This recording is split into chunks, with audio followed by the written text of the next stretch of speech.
আম পোড়া শরবতের জন্য প্রথমে একটা ছাঁকনি নিয়ে তার উপরে আমটা দিয়ে দিতে হবে।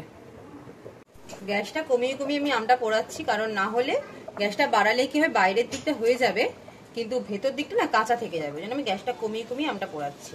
ঘুরিয়ে ঘুরিয়ে আস্তে আস্তে পোড়াতে হবে। এক পিঠ হলে এরকম আস্তে আস্তে ঘুরিয়ে ঘুরিয়ে পোড়াতে হবে।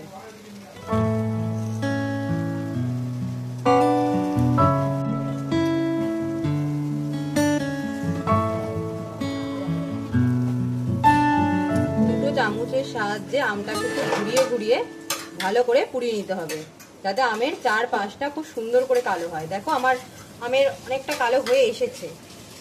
দুটো চামচের সাহায্যে খুব ভালো করে আমটাকে ঘুরিয়ে ঘুরিয়ে পোড়াতে হবে।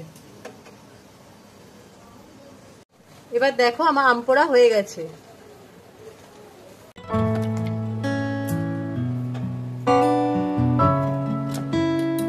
আমের চোকলাগুলো এভাবে ছাড়িয়ে নিতে হবে, আর খুব সহজে এটা ছেড়ে যাবে, কারণ যেহেতু বাইরেটা পুড়ে গেছে দেখো খুব সহজে এটা ছেড়ে যাচ্ছে। এখানে অল্প একটু জল নিয়ে নিয়েছি। এবার আমটাকে খুব সুন্দরভাবে একটু চটকে নিতে হবে।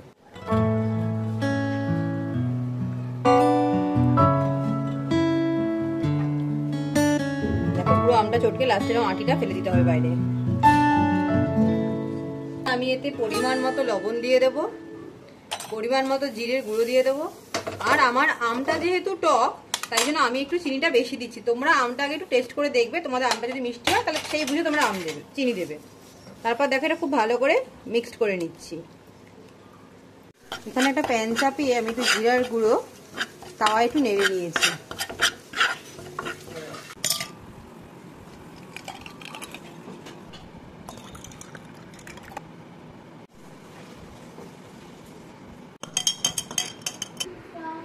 কেমন হয়েছে?